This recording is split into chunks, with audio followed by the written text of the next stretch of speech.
نئے سال کا آغاز ہو رہا ہے، اور اس موقع پر میں گفتگو اپنی ماؤں، اپنی بہنوں، اپنی بیٹیوں سے کر رہا ہوں، اور دیگر تمام افراد جو میری اس گفتگو کو سن رہے ہیں وہ ایک بات اچھی طرح سمجھ لیں کہ حضور اکرم صلی اللہ علیہ وسلم کے اعلان نبوت سے قبل جو سن کی ترتیب تھی اسے عیسوی سن کہتے، عیسوی۔ حضور اکرم صلی اللہ علیہ وسلم کے اعلان نبوت کے بعد جو دن اور مہینے اور سال شمار ہوتے اس ترتیب کو سن نبوی کہتے، نبوت کا پہلا سال، دوسرا سال، تیسرا سال۔ اور حضور اکرم صلی اللہ علیہ وسلم کے مدینہ منورہ تشریف لانے اور آپ کی وفات پا جانے کے بعد جو سن چلا ہے اسے سن ہجری قمری کہا جاتا ہے، اور یہ باقاعدہ حضرت عمر بن خطاب رضی اللہ تعالیٰ عنہ کے دور میں شروع ہوا ہے۔ حضرت عمر رضی اللہ تعالیٰ نے فیصلہ فرمایا، تمام صحابہ کے نے اس کی تائید فرمائی ہے، اور گویا اس بات پر صحابہ کا اجماع ہے کہ مسلمانوں میں جو شرعی مسائل کے لیے سن چلے گا وہ سن ہجری ہوگا، ایک سن عیسوی، ایک سن نبوی اور ایک سن ہجری۔ جو ہمارے سال چل رہے ہیں مسلمانوں کے، جن کا آغاز محرم سے ہوتا ہے، ہم اس کو بھی ذہن میں رکھیں۔ ہم انگریزی سال بھی کہتے ہیں، عیسوی سال بھی کہتے ہیں، اس کا آغاز جنوری سے ہے، اور مسلمانوں کے لیے وہ سال جس کا تعلق شریعت کے احکام سے ہے اس کا تعلق محرم الحرام سے ہوتا ہے، اور یہ ہجری سال شمار ہوتے ہیں۔ تو جس طرح آج بڑی شد و مت کے ساتھ نئے سال کا تذکرہ کیا جاتا ہے، پرانے سال کے تذکرے ہوتے ہیں، اور اللہ ہم سب کی حفاظت فرمائے، 31 دسمبر کو فحاشی اور عریانی کا سیلاب امنڈ آتا ہے،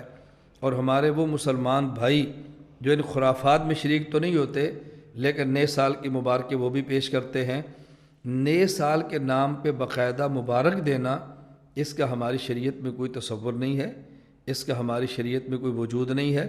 سال آیا اور گزر گیا، نیا سال شروع، یہ بھی گزر جائے گا۔ اگر نئے سال پر مبارکباد دینی شریعت میں ہوتی تو ہجری سن کے آغاز پر ہوتی، اور تعجب یہ ہے کہ جس حد تک اس سن کو عام کیا جاتا ہے عیسوی کو، اس حد تک سن ہجری کو مسلمان اس کو رواج دینے کے لیے تیار نہیں ہوتے۔ اور سن ہجری کی بنیاد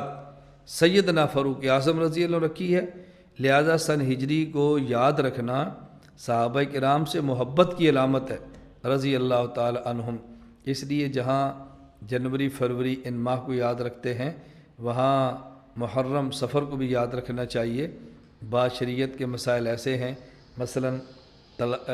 اگر طلاق ہو جائے تو عدت کا مسئلہ ہے، اسی طرح